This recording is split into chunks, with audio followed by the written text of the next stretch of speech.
Prezado acadêmico, bom dia, boa tarde ou boa noite. Professor Cleonaldo, professor da disciplina Direito Agrário, e dentre os diversos temas da disciplina Direito Agrário que nós já estudamos, cabe neste momento fazer um estudo detido dos contratos agrários. Os contratos agrários encontram previsão no Estatuto da Terra, que é a Lei 4.504 de 30 de novembro de 1964, encontram também previsão na Lei 4.947 de 6 de abril de 1966, especificamente em seu artigo 13, e o Decreto 59.566 de 14 de novembro de 1966. Essas são as principais legislações que regem os contratos agrários.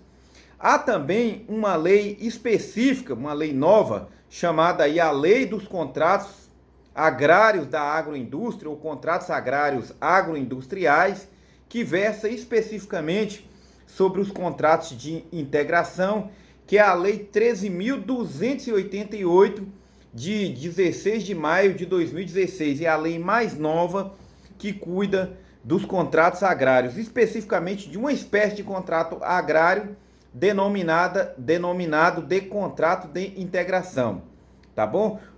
E por que a gente tem que estudar os contratos agrários? Primeiro, porque hoje, atualmente, eles cuidam de matéria bastante específica da nossa economia, que é justamente o agronegócio. E dentro do agronegócio, há inclusive grandes empresas multinacionais interessadas em atuar no Brasil. As empresas internacionais e pessoas físicas e jurídicas internacionais, existem várias restrições para que elas possam adquirir a propriedade rural em nosso país, sendo, na verdade, o caminho mais fácil ao acesso à terra e à produção agroindustrial no Brasil, o manejo, o conhecimento e a celebração de um contrato agrário. Mas antes de falarmos especificamente sobre esses institutos, nós devemos saber o que é o objeto do contrato agrário. O objeto do contrato agrário é o imóvel rural e o seu fim é o uso da posse temporária da terra. E no contrato agrário, consoante a gente verifica o Estatuto da Terra, há, segundo o Estatuto da Terra, apenas duas espécies de contratos agrários. Quais são eles? O contrato de arrendamento e o de parceria, com consoante previsão dos artigos 92 a 96 do Estatuto da Terra e também o regulamento específico, que eu já mencionei. Tá certo? O que é então o conceito de contrato agrário? O contrato agrário é o instrumento através do qual o homem rural, dedicado à terra, mas sem a terra, pode cultivá-la diretamente, desenvolvendo sua empresa por meio do arrendamento e da parceria, desenvolvendo, na verdade, a sua atividade econômica e a sua atividade produtiva através do arrendamento e da parceria. Então, basicamente, o conhecimento que a gente tem de contrato agrário são esses dois: o contrato de arrendamento e de parceria. A posteriori, já em 2016, é que surgiu então o contrato de integração, e este contrato específico merece uma aula só para analisarmos os pormenores do contrato de integração consoante a legislação. Olha, como é então que surgiu este contrato agrário, essa legislação específica para cuidar destes contratos agrários? Olha, surgiu com o Estatuto da Terra, porque até então essa relação era regida pelo Código Civil de 1916. E no Código Civil de 1916 havia aí o predomínio da autonomia privada.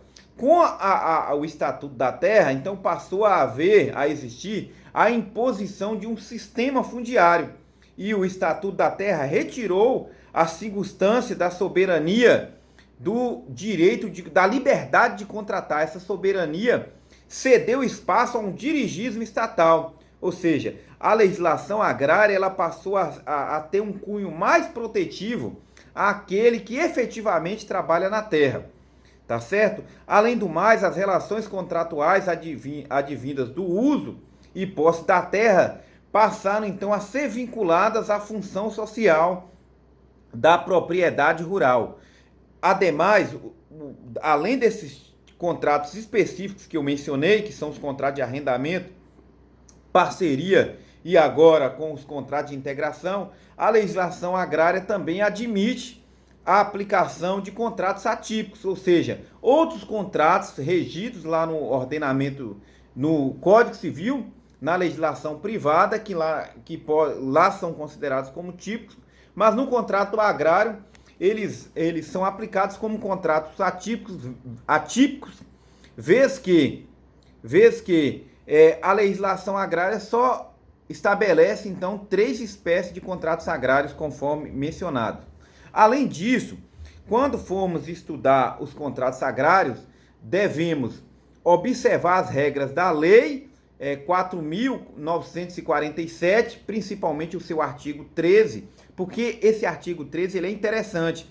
Ele estabelece que os contratos agrários regulam-se pelos princípios gerais que regem o direito comum no que concerne ao acordo e ao objeto, mas deve observar algumas regras que são de natureza cogentes. Dentre eles, a conservação dos recursos naturais, a proteção socioeconômica aos arrendatários e cultivadores diretos e pessoais da terra, outras normas atinentes aos prazos, são normas cogentes que não podem ser ignoradas. Por exemplo, o contrato agrário, se não estabelecer prazo, o prazo mínimo será de 3 anos. Será de 3 anos, qualquer que seja a espécie de contrato agrário. É proibida a renúncia de direitos ou vantagens estabelecidas na lei. Isso não se admite, por exemplo, a renúncia de qualquer direito estabelecido na legislação específica.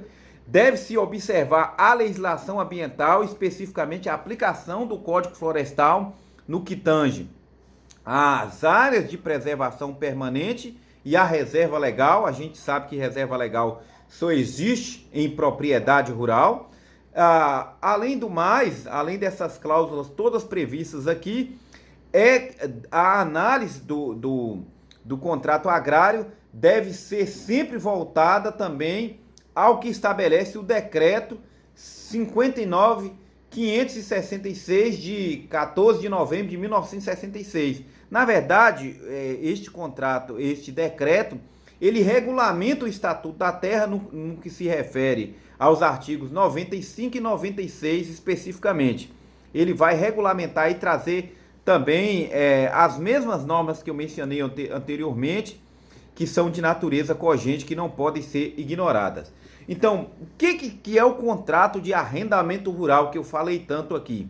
O contrato de arrendamento rural ele se assemelha a um contrato de locação no qual o arrendatário suporta todo o risco da atividade ali desenvolvida, podendo ser pessoa física ou jurídica, muito utilizado atualmente por pessoas jurídicas do agronegócio. Tem também o contrato de parceria, que é um contrato que se assemelha à sociedade limitada, vez que ambos, o proprietário e o parceiro outorgado, vão suportar os riscos da atividade e ambos vão colher também os resultados. O contrato de integração, como eu mencionei, cabe uma aula específica, e quero mencionar, não em relação ao contrato de integração, mas aos contratos de parceria e de arrendamento rural, que se aplicam o princípio da consensualidade. O que é o princípio da consensualidade? Os contratos de arrendamento de parceria admitem então que o contrato seja celebrado tacitamente. Mas, obviamente, que se ele for celebrado de forma tácita, ou seja, não escrito, todas as regras atinentes, todas as regras cogentes que eu mencionei, todas as normas cogentes, elas serão aplicadas. Por exemplo, o prazo mínimo será sempre de 3 anos. Em relação ao princípio da consensualidade que eu mencionei, ele encontra previsão no artigo 92 do Estatuto da Terra, que estabelece que a posse ou uso temporário da terra serão exercidos em virtude de contrato expresso ou tácito, tá bom? Olha, o contrato de arrendamento rural, que eu vou falar agora, depois a gente começa a falar especificamente do contrato de parceria. O contrato de arrendamento rural, então, ele tem uma duração mínima, que eu já mencionei, de 3 anos. É um aluguel de todo ou parte apenas do imóvel. É interessante que quando se faz o arrendamento de parte do aluguel, o proprietário ele continua aí também cumprindo a função social da propriedade. A função social da propriedade. Os prazos, então, estão previstos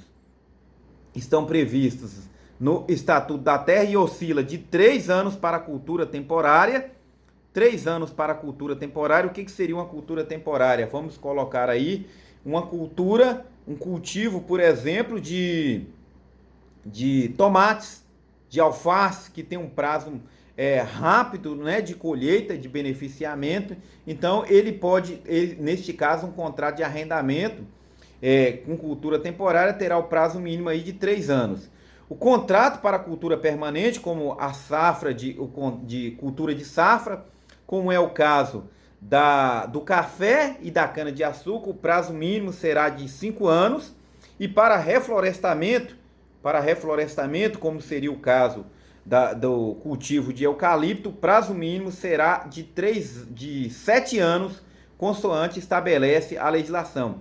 Só observando que o Estatuto da Terra, em que pese ser uma legislação de 1964, ele sofreu alterações mais recentemente com a Lei 11.443, que trouxe algumas atualizações ao Estatuto da Terra, mas manteve todas essas regras cogentes que eu já mencionei, tá certo? Vedações. O Estatuto da Terra e a legislação agrária como um todo estabelece algumas vedações em relação aos contratos agrários. O Estatuto da Terra traz essas vedações nos artigos 93 e 94. Dentre elas, prestação de serviço gratuito, e obviamente que isso deve existir para que o ser humano, para aquele que presta serviço, não possa aí ser reduzido à condição análoga à de escravo. Exclusividade na venda da colheita, porque isso aí pode ser, na verdade, um mecanismo para burlar a legislação trabalhista, porque se a pessoa ele arrendou o imóvel e ele se torna obrigado a vender a colheita para o proprietário, na verdade, essa relação aí é uma relação empregatícia e não uma relação civil, uma relação contratual. Outra vedação, obrigatoriedade do beneficiamento da produção na propriedade rural, ou seja, imagina uma situação em que esse beneficiamento consta uma cláusula que esse beneficiamento tem que ser feito na agroindústria existente ali na propriedade rural, pertencente ao proprietário. Neste caso, isso é vedado. Outra vedação, aceitação de pagamentos em formas substitutivas de moeda ou outra forma, isso também é nulo. Imagine que o pagamento, que conste no contrato que o pagamento será realizado através de moeda local, como borós. Essas moedas, então, neste caso especificamente, ou vales, ordens, borós ou outras formas regionais substitutivas da moeda, isso aí é vedado pelo Estatuto da Terra, artigo 93. Nulidade, então, a nulidade é absoluta da cláusula contrária à lei.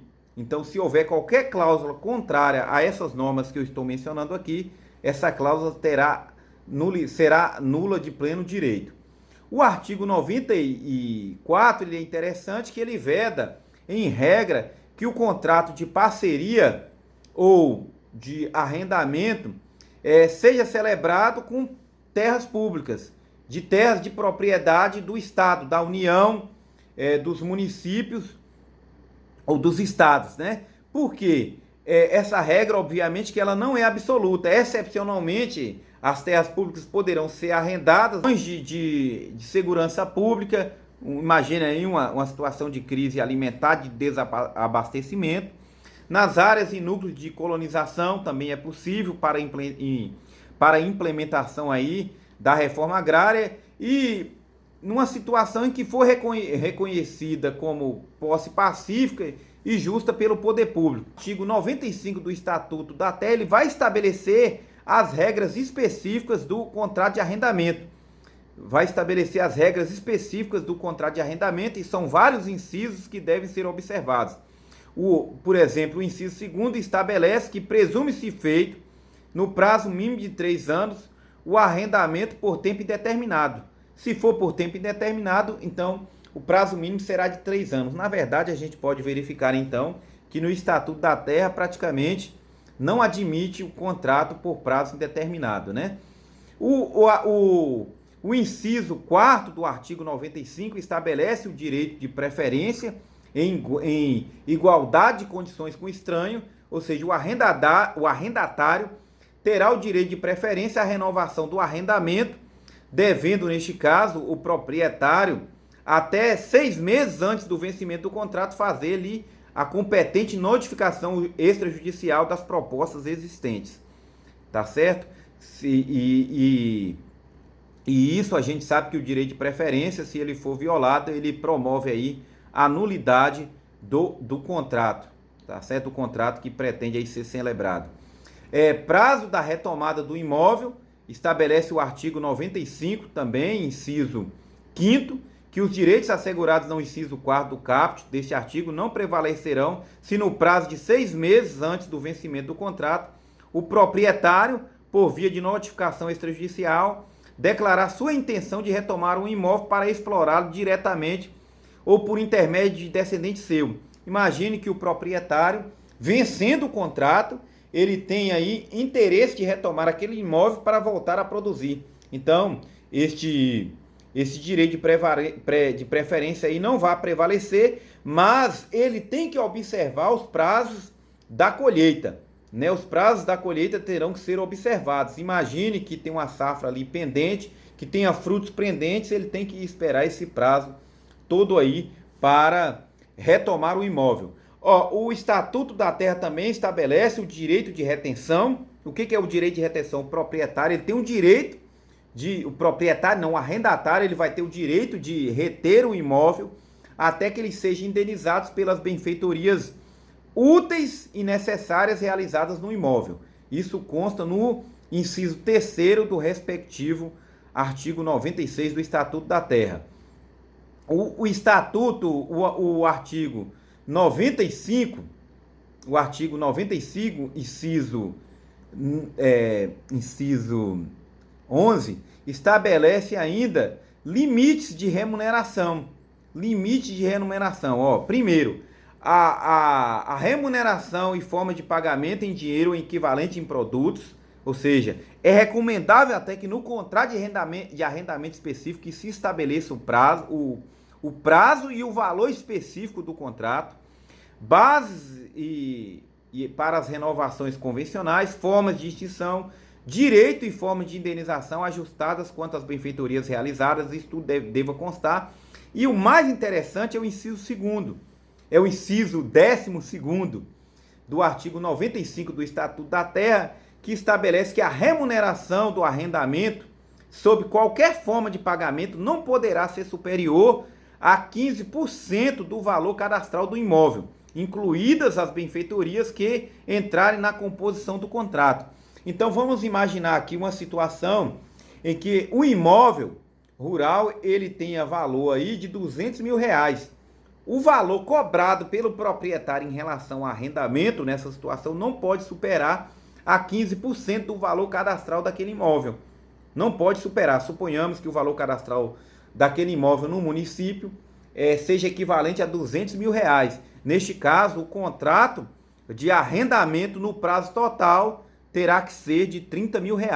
Ele pode ser superior a este valor, conforme esse mesmo inciso 12 do artigo 95 estabelece, que se o arrendamento for parcial e recair apenas sobre glebas selecionadas para fins de exploração intensiva de alta rentabilidade, ou neste caso específico, nesses dois casos específicos, ou seja, que recair sobre glebas selecionadas, né, para fins de exploração de rentabilidade alta. Neste caso, a remuneração pode chegar até o limite de 30% do valor cadastral do imóvel, mas aí tem que ser devidamente comprovadas essas situações. Por isso que eu gosto de deixar bem claro que no contrato de arrendamento, por uma questão de segurança jurídica, é bom que ele conste o valor, observando essas regras estabelecidas aqui no artigo 95, inciso 12 do Estatuto da Terra.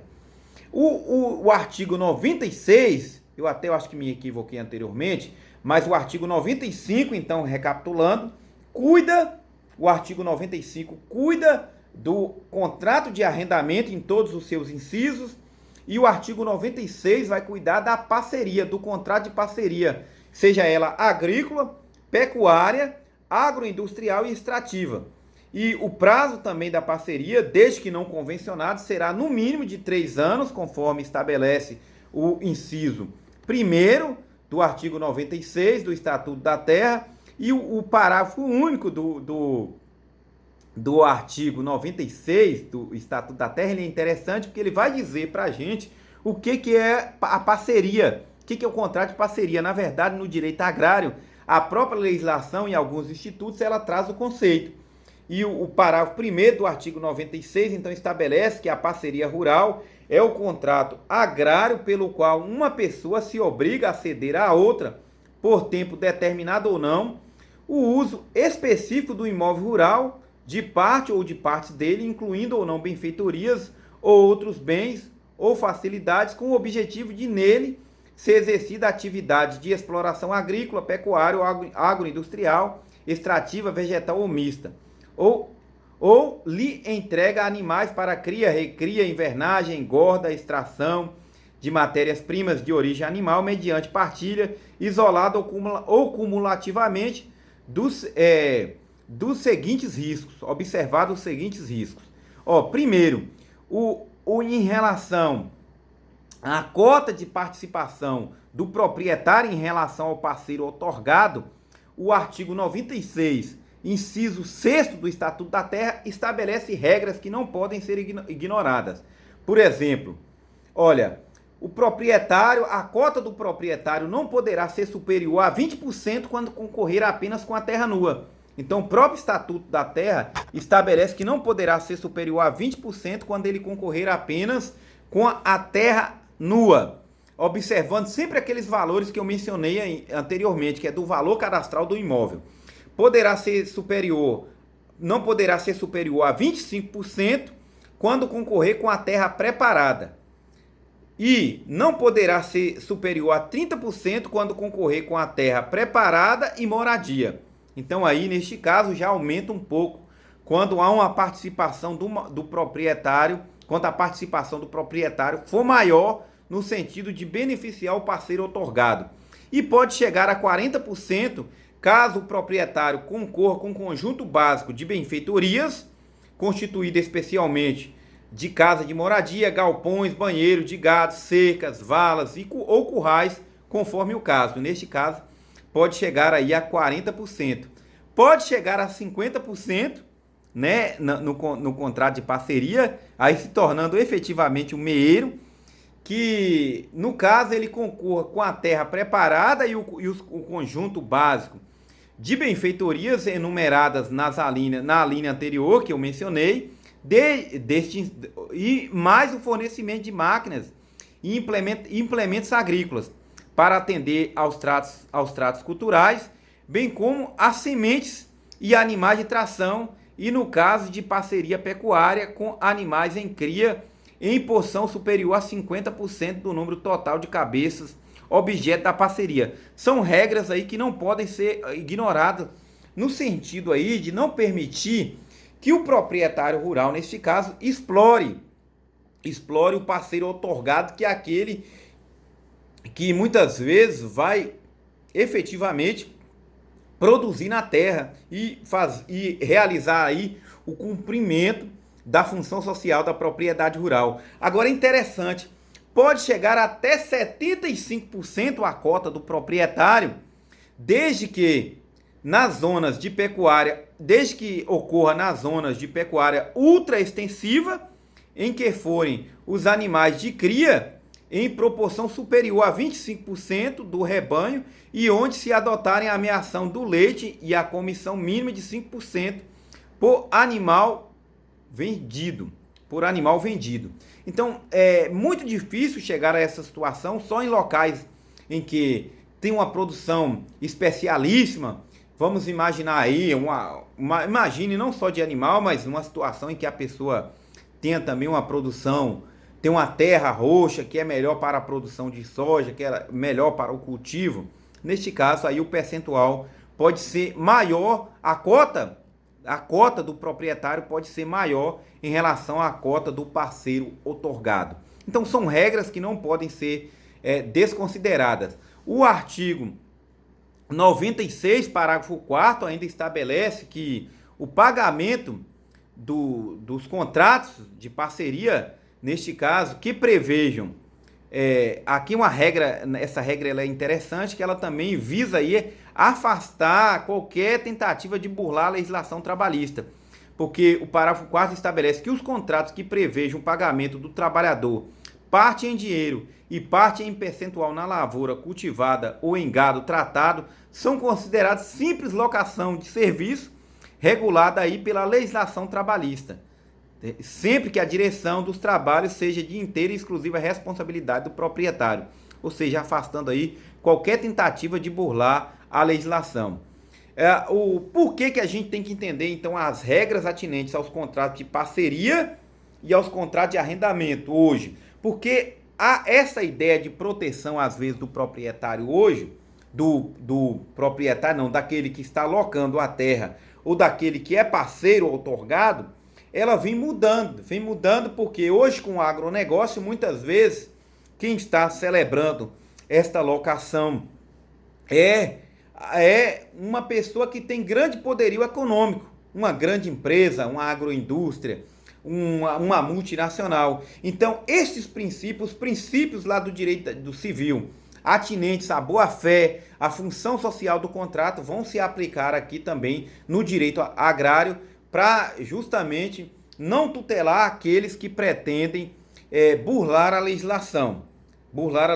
Tem inclusive jurisprudência do STJ aplicada nesse sentido. Olha, o decreto que eu mencionei, que é o decreto 59.566 de 1966, traz então cláusulas obrigatórias em seu artigo 12, princípios norteadores do arrendamento rural, que consta também nesse decreto e no artigo 96 do Estatuto da Terra. Então, olha, feitas todas essas observações que eu mencionei aqui para vocês, eu acho que já dá para a gente ter uma noção geral aí dos contratos de arrendamento e de parceria rural. E no próximo encontro, então, eu quero falar com vocês sobre os contratos então de integração, que aí cuidam especificamente dos contratos envolvendo a agroindústria, que merece uma análise específica da Lei 13.288 de 2016. Muito obrigado, espero que vocês gostem dessa aula. Um abraço a todos.